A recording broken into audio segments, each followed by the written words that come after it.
Why is getting a home loan so hard? You need to have the right deposit amount. You've got to buy the right place. It can't be flooded. You're not allowed to buy a houseboat. Nathan, why is it so difficult? That's right, Jaden. So today we're going to go through 13 reasons why your loan might be declined by the banks. And also how to get it approved. So if you want to get your loan approved, you're going to love this guide.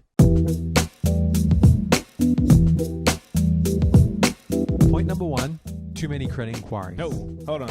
When do you get credit inquiries? Effectively, you get a credit inquiry whenever you apply for credit, be it a credit card, a personal loan, payday lending.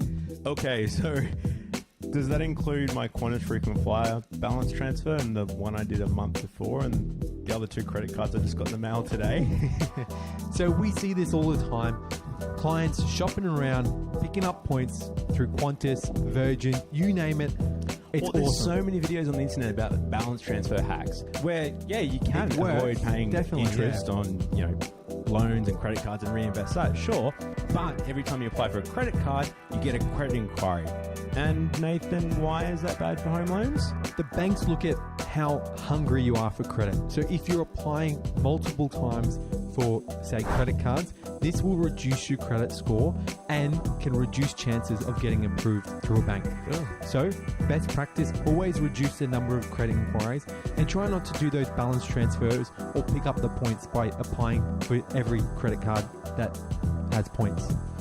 Nathan's right. So like you said, the rule of thumb is no more than 3 inquiries in the last 6 months. If you've had more than 3, that's okay. You just need to look for a lender or a bank that doesn't credit score loan applications. Point number 2, side hustle.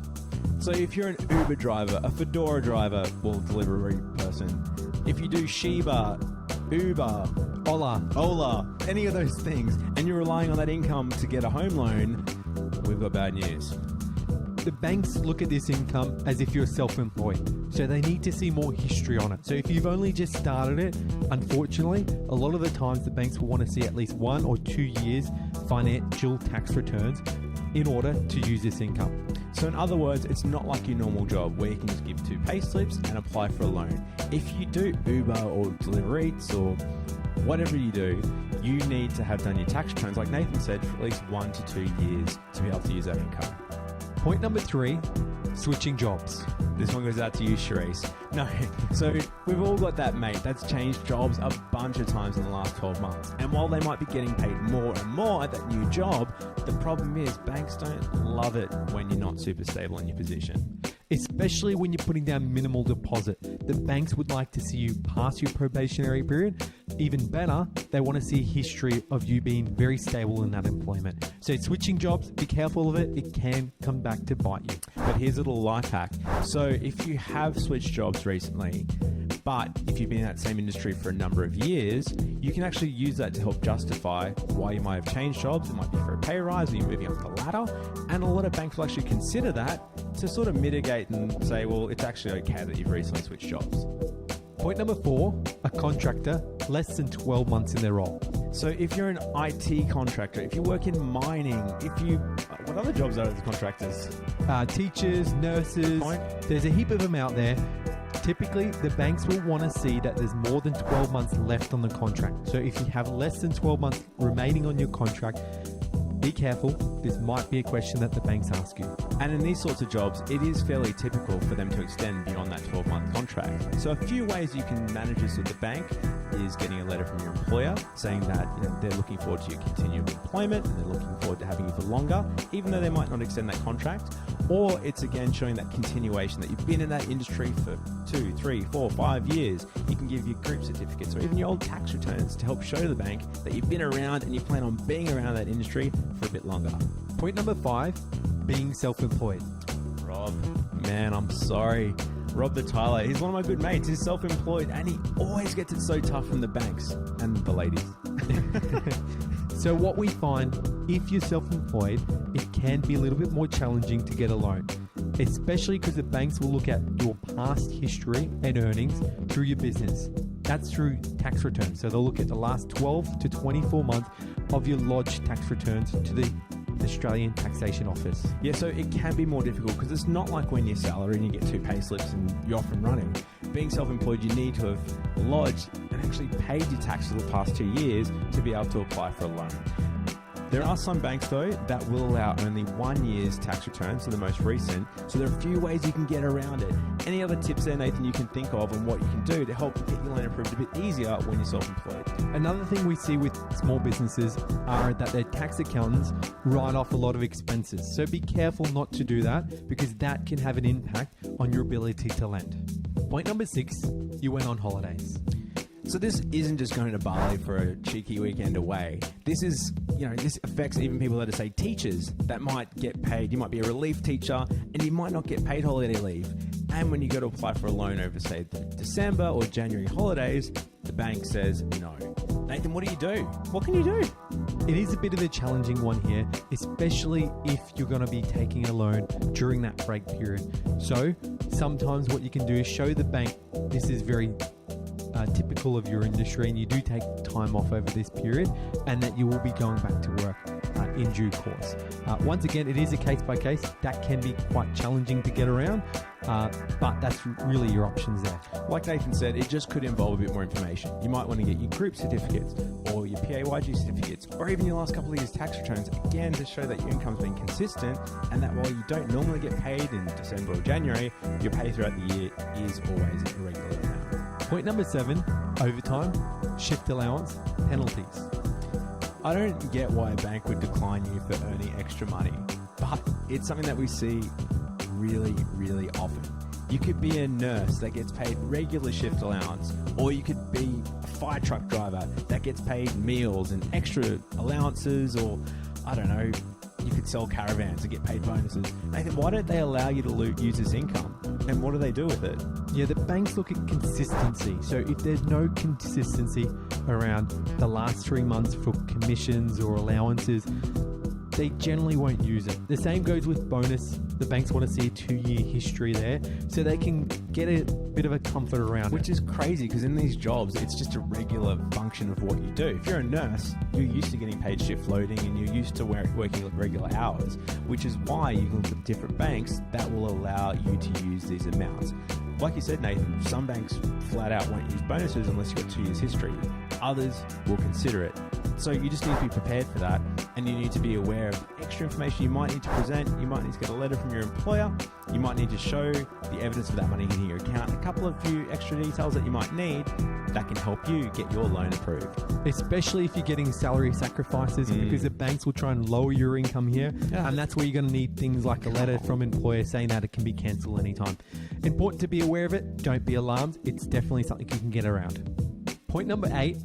Missing phone bills, gas bills, electricity bills. Singing to the choir. I remember when I was living in a share house down in Sydney, I moved out. So it was all sort of like, see you later, later taters. Anyway, and moving out, and found out a few months later that one of the people in there forgot to pay a power bill, and it was in my name, and it could have been really, really disastrous. Because if you miss a power bill, what happens, Nathan? The power provider will leave a mark on your credit file. They'll slap you. They'll slap you harder than the police when you get a fine. It's actually, they put a default on your credit file, which sticks around with you for years. It can stop your home loan application. Be careful of it. We see it all the time. Power bills, telcos, energy companies. Yeah, you can move address, you can forget about a phone bill, and then suddenly, a few years later, it stops you from applying for a loan. So like Nathan said, just be aware of what's in your credit file. There's a bunch of free services out there. If you search for free credit file, you can go on Equifax, credit reports, and get your own credit file to see if you've got any bad history on there that you might not even know about that could be stopping you from getting your home loan approved. Nathan, otherwise, what else can you do? I think another way you can do it is with Equifax. You can actually sign up for a service. I think there's a monthly fee or an annual fee where every time something is lodged on your credit file, you get automatically notified, so you can keep an eye if a telco leaves something on your report that you're not aware of. You find out straight away and you can fix it up as soon as you find out about it. That's good for identity fraud as well, because you don't know if someone's taking your credit file for a run, and you might not know till it's too late. So those alerts are great to help you out, get in front of that. Point number 9, spending habits. So as crazy as it sounds, spending a bit too much at Dan Murphy's or Zara can actually stop you from getting a home loan. Nathan, isn't that right? So the banks will actually trawl through your last 3 to 4 month statements on what you've been spending and what you've been spending too much on, potentially. That's right. So they call it propensity to repay. It's a big word. More or less means what's your ability to afford the repayments on this loan. They look at your history, they look at your spendings patterns, they look at your savings patterns, and they want to show and see that you have the ability to pay them back that loan. So how can we actually... So what can you do to prepare for that? The easiest thing to do is save money. Yeah, I think the simplest tip is look at what your mortgage repayment's going to be once you get that loan. So save $2,000 a month and work out if you're only paying, say, $1,000 a month at the moment. Try and show that you've been able to make that $2,000 a month mortgage repayment over the last few years. It's a pretty simple little thing to do. And like Nathan said, saving is the easy way, but doing that actually shows that you've been able to afford that mortgage repayment and you will be able to afford it once they give you that loan. Point number 10, buying units and apartments. So banks have this weird rule they call high density areas, which, effectively is most cities are high densities, aren't they, Nathan? So why do they have restrictions on these places, and why don't they want you, in some cases, buying an apartment in these areas? A lot of banks have geographical locations whereby they'll look at the postcode of the area you're buying in. If you're buying a unit or a townhouse or an apartment, they may restrict the lending for you. Not all banks have this. Some look at the property itself, so they'll look at the tower and they'll say, "Oh, we'll only lend so much." So the banks only want to expose themselves to a certain level, and then they'll stop. Well, and that kind of makes them sound like a stripper exposing themselves, but the reality is that banks don't want to have too much lending in one particular building or one particular area. So what you just need to be aware of is that there are postcodes out there. Usually if the building's got more than 4 stories or it's got a lift, it could be in the bank's high density register, they call them. So just talk to your mortgage broker. They can check out that specific suburb or even that particular building to see if the bank's happy to lend in there or if they're not. Because like Nathan said, some banks, while they'll be happy to lend in there, they're going to want you to put down a way bigger deposit than the next bank.